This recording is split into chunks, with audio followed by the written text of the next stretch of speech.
take this even further back and turn something. Let's take it even further back and talk about and just create this character. And we're gonna bring it all the way to this point. How did I do that? Then I can create a series. And I just started writing. And we were working, and I was in grad. I decided to go back to grad school. My daughter was in high school. I didn't have a lot of time on my hand. I got finished grad school. Grad school was to got you because it took my writing to the next level because you're not gonna bring your arrogance behind because you made A's on the papers and grad and undergrad. You don't have to work for these A's up in here, and that literally took my writing to a whole other level. They gave me C's, and I'm like, I got a C on the paper, and yeah, you did. I'm gonna need you to fix this, so you did that A that you used to do, and that's what I did. And I remember, as an English teacher, I taught English, all of that, and I couldn't understand. I'm working hard. I'm trying to. I was like, I'm a master's. That's not what I want you to do. And you know how we all be so caught up in what we think we should be doing, or we think that the path we think we should be going on. But guess what? God has a different plan. You follow His plan. You follow His plan. You know. And I just remember, God, I'm coming back to you. You know, I don't. I surrender my will to you. I don't know what I mean. I know this is familiar territory for me because I did this trying to finish college. I need you to open those doors so I can write this book if that's what you want to do. And I remember going through the hurricane apartment. My house. I bought a house after my divorce and everything. And I was like, I had to put war room set up. I was going there. And I remember the rain was during the Texas storm. The rain came in. I said, Lord, please don't let this water come up into my house. The water came into my house. Came right into my house. Went right on out. And I was like, okay, let's just move stuff around or whatever, do what we have to do. And about an hour later, I'm laying up in the bed. My daughter screamed out, Mama, it's raining. The water coming in. And I said, oh, girl, I'm tired. You know, I wake up, Mama, the water is coming in. I turned over, looked up, the water was up to my blood.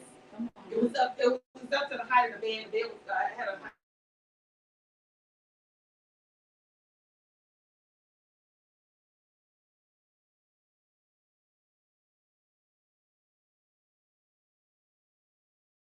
Oh, free money to fix my house exactly where I want to. Guess what? The next year Harvey came and took everything. We talking about 4 feet. We talking about 8 feet when Harvey came. I lost everything. I lost everything the very next year. And I remember going into this deep depression. I went and had to move into this empty apartment that I had to buy everything. I had to buy a can opener. I hadn't bought a can opener in years. I had to buy everything over. And I just didn't understand. I remember a friend of mine, my best friend and her husband, they would send me different inspirational messages. It's okay, it's okay. And I would literally have to listen to a sermon just to get up, just because I didn't understand. I don't understand. I work every day, and this happens. Like, why do I go to work if this is gonna happen? So I remember moving, just hearing them. It's all right. Just trust me. But I didn't want to trust. I wanted to be mad. I wanted to be angry. I wanted to be sad. I wanted to be depressed. But at the same time, I kept hearing this message that my friends sent me, and it's okay. It's okay to be okay, but you can't stay there. You can't stay there. And so I moved up out of there. Eventually, months later came, insurance came, kicked in, blessings came. How do you get a blessing out of losing everything? Well, I tell you, because I serve Him. I serve an awesome God. And when I tell you that when the insurance company came in finally, because the devil gonna make you think, oh yeah, ain't nothing gonna happen, but I serve an awesome God. And He came in and showed me and everybody else, this is what I have for you. And then in order for me to move you to where I need you to go, you're gonna have to let go of all of it. And I was holding on to stuff from my first marriage and all this past stuff. And when he was ready to move, he moved me. And you can do it voluntarily, or you can do it the way you want. I say, we don't always very. And it was just crazy, but that's okay. Because God blessed, I came out better than I was first. And that was such a blessing by itself, and I was able to open those doors for me to not have to work and finish. Come on now. Ooh, bless. And he come. I was fine. I was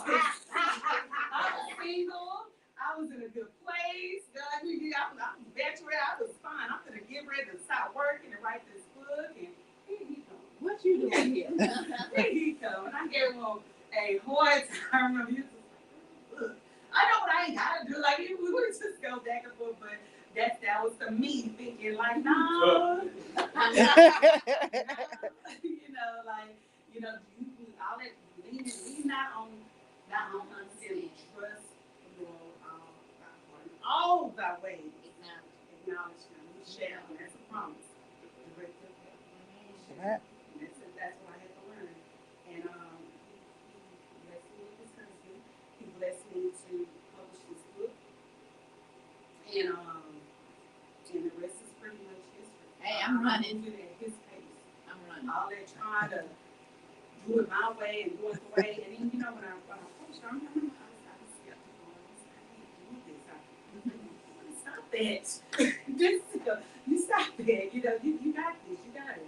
I've seen you do stuff that just blows my mind. I was like, yeah, but forget all the other stuff. I know I did stuff that most people don't do, but it don't matter. This is a book.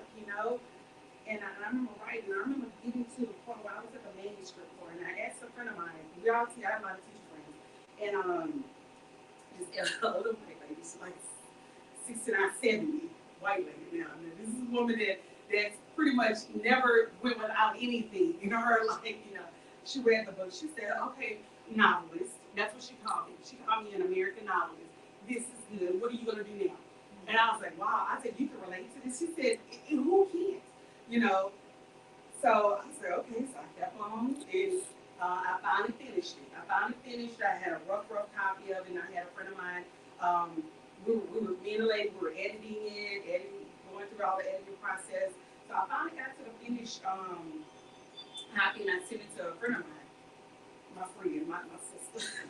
She read it. She was supposed to proofread the book, just proofread it, tell me what you think. I get a phone call. We sitting on the couch. I get a phone call. What in the world? What is this? Like, what? I'm like, what's this calling me? Because I was on the headset. No, what's this calling me? She said, why are you leaving with this cliffhanger, this book, like, why? And she's called out all the characters. I'm like, well, did you like it? What you mean did I like it? Like, I'm waiting for the second one. Like, she just went ballistic over the book. She was like, this is good. Like, this is a good book. Like, what? Is this you? That's the first thing people want to ask. Is this you? Look, I said, no, it's not me. I'm not the main character. I'm just a novelist. I'm a storyteller. I can write. That is my God-given gift. Absolutely. And I have a way of putting words together, like Steve Harvey has putting his jokes together. That's me. I can put these words together, make you paint this whole vivid image in your mind. You're like, and people get to the point. I mean, this is everyone. I mean, the book is on Amazon. The book is Barnes & Noble. The book is Target.com and Walmart.com. People are sending me messages, and they're all online talking about this book is good. Like, oh my God, like you can literally see everything that is going on in your head while you're reading. Like, and that's the kind of writer I wanted to do. That's what I learned.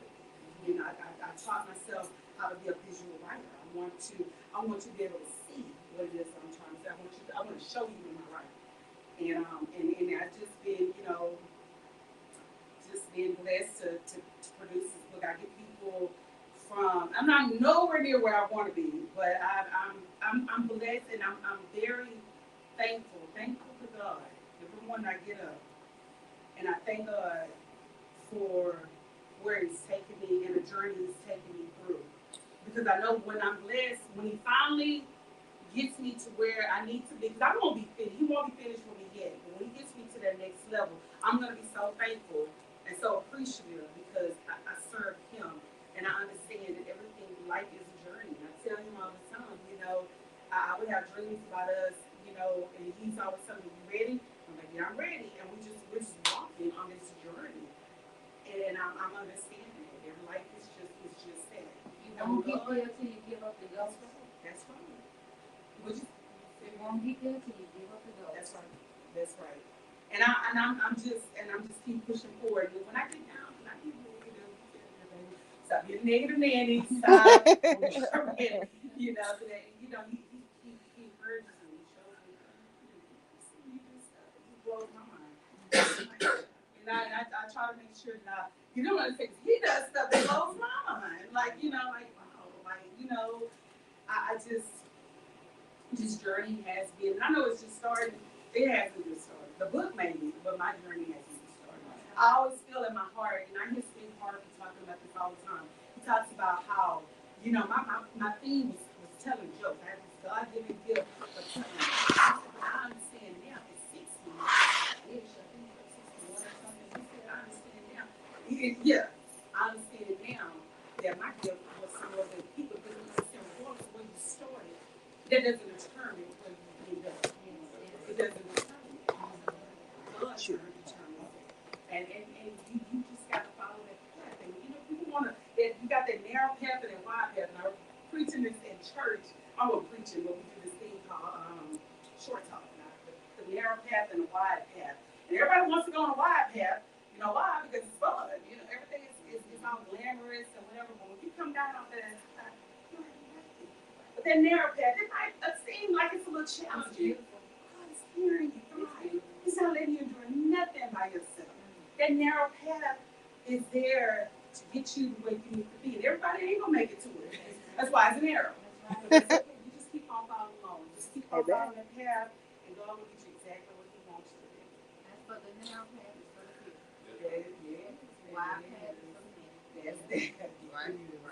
And people don't understand it. But I'm understanding it now. And I'm nowhere near where I need to be. But I'm definitely glad I'm on that path. And I want you to stop saying that. That's it. Because you right where you're supposed to be. I'm exactly where, someone told me, I'm not where I'm supposed to be. You're exactly where I'm supposed to be. You exactly where you're supposed to be. It ain't right where you want to be, it's right where you're supposed to be. Right. Because it's in increments. That's right. God works in increments. So you can handle it. That's right. So you can be humble and humility. That's right. And when the blessing does come, I'm gonna give all my glory to Him. That's it. That's it. And He knows it. That's it. That's why He gonna give it to you. Oh yeah. Because He knows it. So you know. He knows it when God is ready for you to receive the glory. Yeah. Right now He gets all the glory. Amen. But it's through that spoken vessel. It's through you. So it comes in increments so you can be able to deal with it. Because if He pour it out at one time on you, you be like, oh my goodness, what in the world? I am. I'm cussing both sides. Yes. Look, I gotta go back. I got to Girl, you are just you beneath me, baby. That's right. That's right. So it's coming. So you can be in humility. You can live in humility. And I'm fine with that. I'm That's fine it. with that. God is good. He's giving me peace. The peace of Christ Jesus that surpasses all understanding. Yes, indeed. That no man can give. And no No, man can ever. take. That's right. I'm very pleased.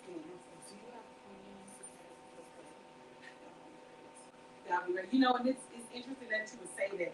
I've never had an idea to put it into play form, but I had always wanted to write the Book of Ruth.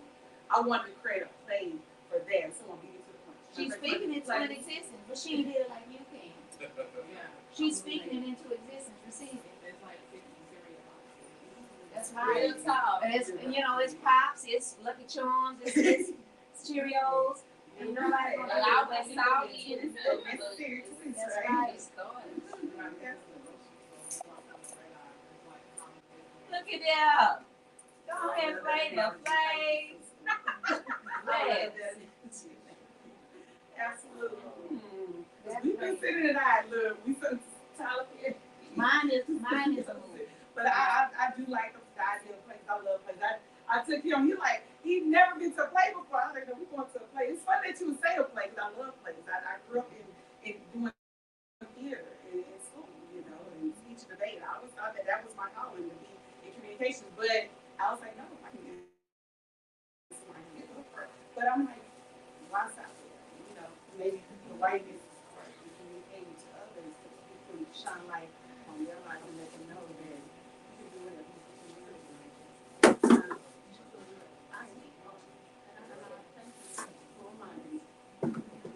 What's the name of the book?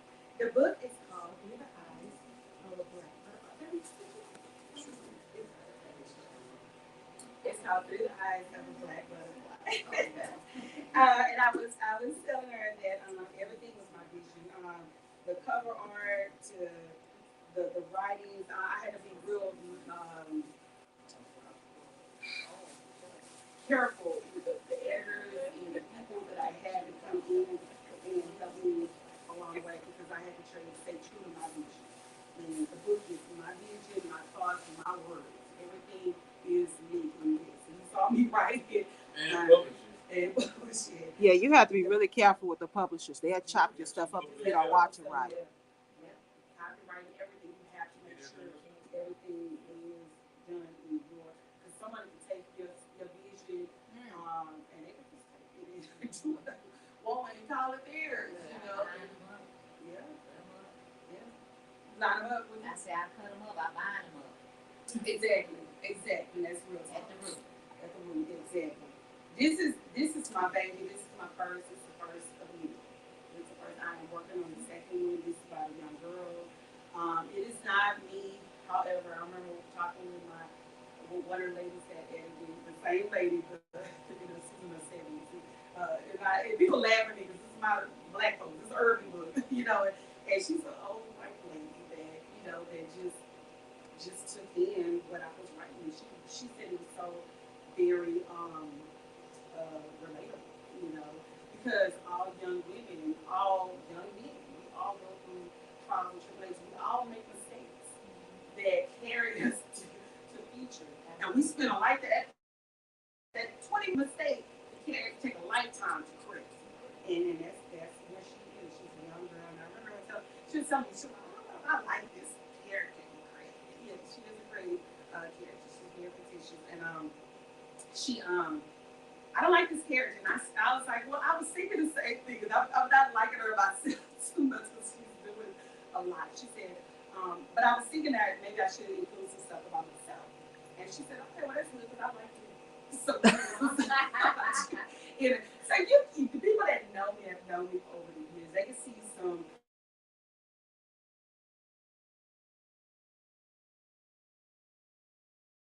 good girl, but environmental issues causes her to make poor choices, and she doesn't. Like us all. But unto you, a child is born. Giving birth to this child. Yes. So this is for society. This is for change. So we're adapting to so many different aspects of our past. Yes. So that we can change our future. Absolutely. And that's what it is. You follow this. This is the beginning of her journey. You're following her, and we all know that we had to make those changes in our lives as we grew. And growing older is growing as a person also. And that's exactly what she had. She had to grow as a person. It's some point about life. Ain't nothing wrong with me. Something wrong with them. No, check yourself out. I'm teaching my daughter that I have a 26-year-old daughter, and we were like, baby, it's not. Well, they need to be accountable. She throwing that word around. She heard me say a lot. Well, baby, like Michael Jackson said, it starts with a man in the ear.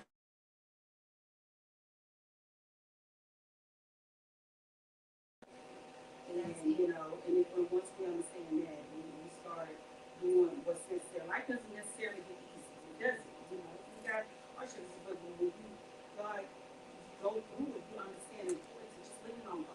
When has He not seen you do something? And that made her. That definitely made her start thinking. She's like, right. I know I'm